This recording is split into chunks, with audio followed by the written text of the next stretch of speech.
CA کے نفاذ کے خلاف احتجاج کے باوجود مرکز نے نوٹیفکیشن جاری کر دیا ہے۔ شہریت ترمیمی قانون شہریت ترمیمی ایکٹ دسمبر 2019 میں منظور کیا گیا تھا۔ اسے صدر جمہوریہ کی منظوری بھی مل گئی تھی، تاہم یہ ایکٹ نافذ نہیں ہوا تھا کیونکہ مکمل ضوابط وضع نہیں کیے گئے تھے۔ آج مرکزی حکومت نے ایک تازہ ترین نوٹیفکیشن اس سلسلے میں جاری کر دیا ہے۔ طلباء کے تعلیمی سرٹیفکیٹس پر ماں اور باپ دونوں کے ناموں کے اندراج کی عدالت نے ہدایت دی ہے۔ دہلی ہائی کورٹ نے شناخت کی برابری کو صنفی و مواقع کی برابری کی طرح اہم قرار دیتے ہوئے طلباء کی تعلیمی اسناد پر والدین کے ناموں کے اندراج سے متعلق اہم فیصلہ سنایا ہے۔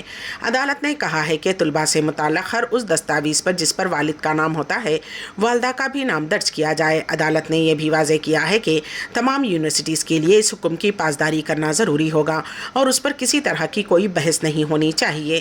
لا گریجویٹ رتیکا نے اس سلسلے میں عدالت میں درخواست داخل کرتے ہوئے کہا تھا کہ اس نے MIT لا اسکول دہلی سے 5 سالہ BA LLB کورس کیا ہے اور اسے جب ڈگری دی گئی تو اس پر صرف اس کے والد کا نام درج تھا۔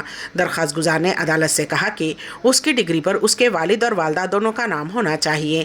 اس درخواست پر سماعت کرتے ہوئے عدالت نے کہا کہ درخواست گزار نے ایک ایسا موضوع اٹھایا ہے جس کی بظاہر کوئی اہمیت نظر نہیں آتی، لیکن اگر اس پر غور کیا جائے تو اس کی سماجی اہمیت بہت زیادہ ہے۔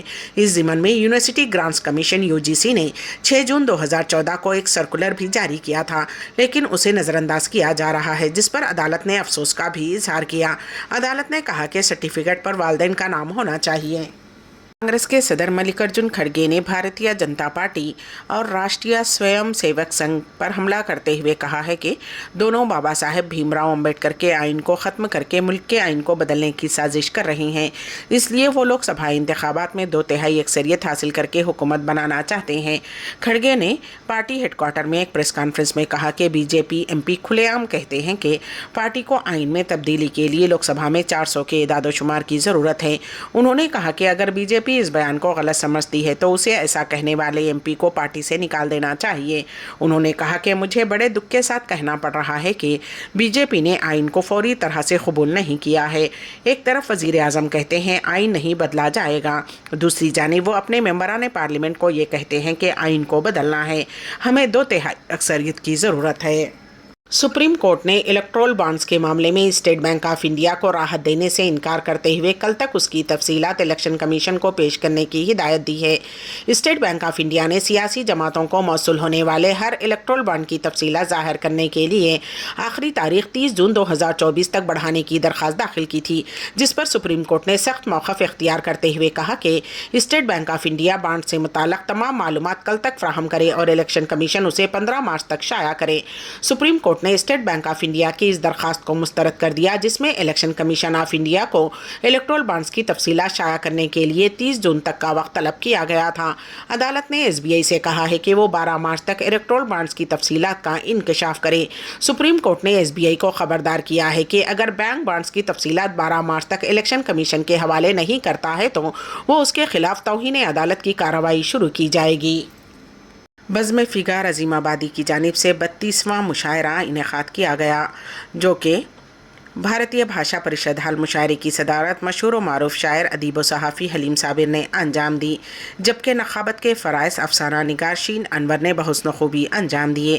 مہمانان خصوصی کی حیثیت سے پروفیسر ابو بکر جیلانی، ڈاکٹر عمر غزالی، سید عرفان شیر شریک بزم رہے۔ مشاعرے کا آغاز رئیس اعظم حیدری کی تلاوت قرآن پاک سے ہوا۔ بعد اشرف یعقوبی نے نعت شریف کا نذرانہ پیش کیا۔ یوسف اختر نے فغار عظیم آبادی کی غزل سے باضابطہ مشاعرے کا آغاز کیا۔ صدر مشاعرے نے حلیم صابر نے کلمہ جس کے تعلق سے بہت تفصیلی گفتگو کی۔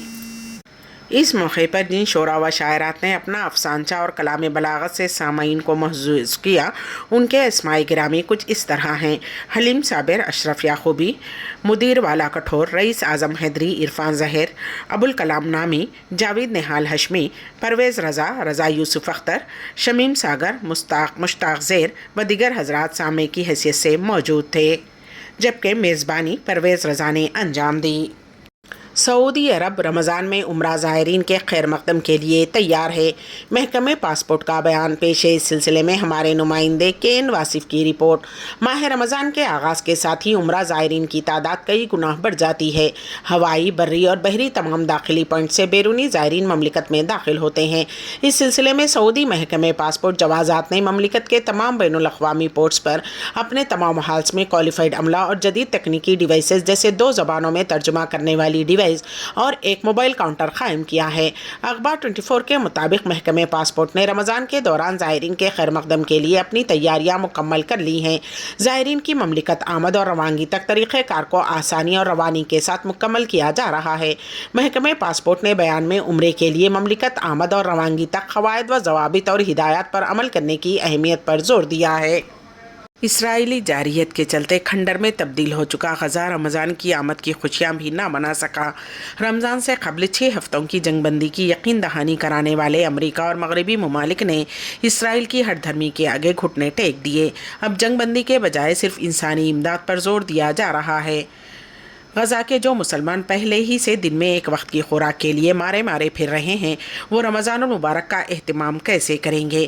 یہ ایک بڑا سوال ہے۔ ماؤں کو کھانے کے لیے کھانا نہیں ہے، جس سے بچوں کو دودھ کی کمی کا سامنا کرنا پڑ رہا ہے۔ بچوں کو ایک وقت کا کھانا کھلانے کے لیے فلسطینی خاندان کے بڑے فاقہ کشی پر مجبور ہو گئے ہیں۔ حالانکہ اتنے ابتر ہو چکے ہیں حالات کے فلسطینی کچرے اور ملبے میں کھانے کی اشیاء تلاش کر رہے ہیں۔ بھوک سے مغلوب فلسطینیوں کو پینے کے لیے صاف پانی بھی میسر نہیں ہے۔ اسرائیلی افواج نے غزہ میں چن چن کر پانی کے ذخیروں کو نشانہ بنایا ہے۔ اب جبکہ ایک وقت کا کھانا میسر نہیں ہے، ان حالات میں غزہ کے مسلمان سحر و افطار کا انتظام کیسے کریں گے؟ یہ ایک بڑا سوال ہے۔ مسجد الحرام کی قالینوں کو یومیہ 12 مرتبہ سینیٹائز کیا جاتا ہے۔ پیش ہے اس سلسلے میں ہمارے نمائندے کین واصف کی رپورٹ۔ حرمین شریفین میں جس قدر کثیر تعداد میں زائرین آتے ہیں، شاید ہی دنیا کی کسی اور عبادت گاہ میں آتے ہوں گے۔ اس قدر کثیر تعداد میں زائرین کی آمد و رفت کے باوجود حرمین کے کسی حصے میں گرد یا کچرے تنکے بھی نظر نہیں آتے۔